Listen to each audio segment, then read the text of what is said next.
Greetings, my name is Chris Rudge, and together with my wife we own Aviation Adventures based at Pukaki Airport near Aoraki Mount Cook in the South Island of New Zealand. What I thought we'd do today is take you on a bit of a walk around of the two Ag-Cats that we own. There are three Ag-Cats airworthy in New Zealand, one on the North Island which is powered by a turbine engine. It's still spraying crops. And then we have the other two, which are fitted with the Pratt & Whitney Radial 985, and they've been converted for scenic flying and have open cockpits. The first thing you'll notice about the Ag-Cat is it's a biplane. It was designed in 1957 by Grumman, who were famous for their carrier-based aircraft, such as the Wildcat and Hellcat in World War II, and then later on things like the Panther, Tiger, Cougar and Tomcat. And you'll see with those names that many of the aircraft Grumman designed were named after a particular type of cat, or it had the cat word in the name.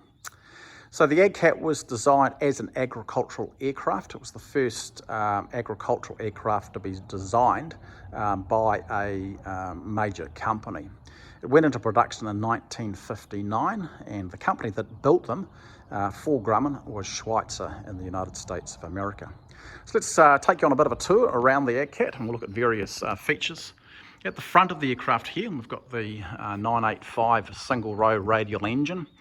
Very simple design, has a single crank, 9 cylinders, and you can see at the front the push rods that activate the valves at the top of the cylinder.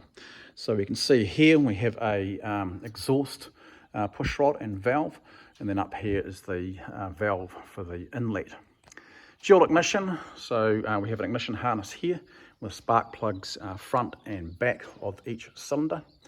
So 985 cubic inch, which is around about 16 litres. This is the A model, and the difference between that and the next aircraft we're going to look at is that the distance between the firewall here and the back of the engine is about 200 millimetres shorter. Steel sprung undercarriage, so there's no bungee cords there, no oleos, so you want to land fairly smoothly, otherwise it'll go back into the air. At the top we have the fuel tanks. They run out into each wing, and then there's a central fuel tank there. They vary in the amount of fuel they take. This particular aircraft takes 305 litres. Fuel consumption varies around about 70 to 80 litres per hour on the operations that we use it for. So coming back around to the side here, let's have a look at the wing and how that's attached. So we have flying and landing wires. The dual wire you see there is the flying wires, and the one down here is the landing wire, and they make the wings rigid along with a central structure there as well.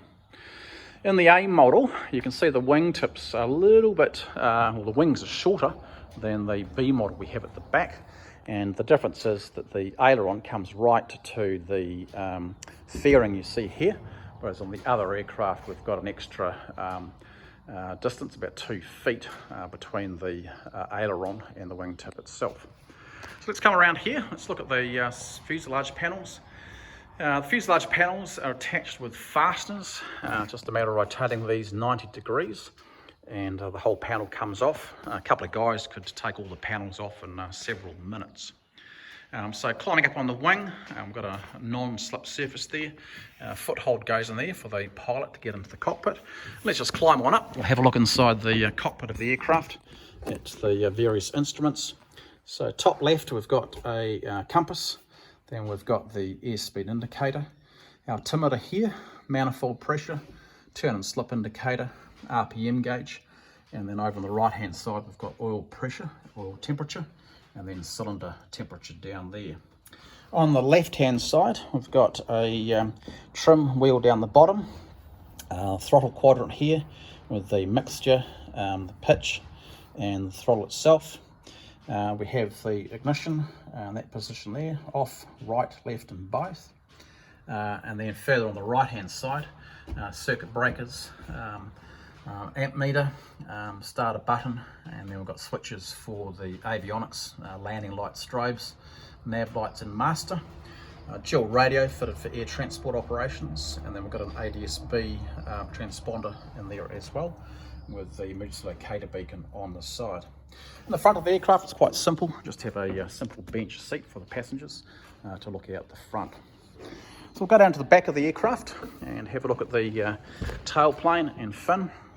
Tailplane is supported by these wires here, and you can see they're streamlined to reduce drag. Elevator, nice and large, very effective. Sitting at the back we have a trim tab, which is connected via this chain here through to the cockpit, and then the rudder, which has an adjustable trim tab on the back. Tail wheel, very, very strong with a big spring there. The wheel on this one is a little bit smaller than the original aircraft we purchased, the red one. Again, adjustable trim tab on the right hand side.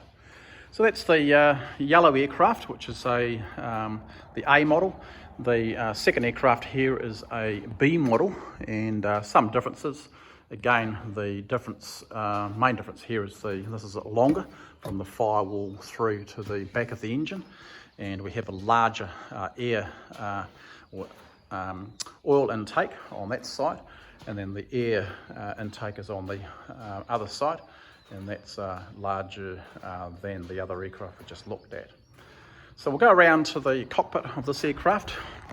You can see the aircraft are all metal, except for a bit of fabric underneath the wings. The reason for that is if you've got a stone flicked up there, you could repair it yourself in the field rather than take it back for a mechanic to repair it.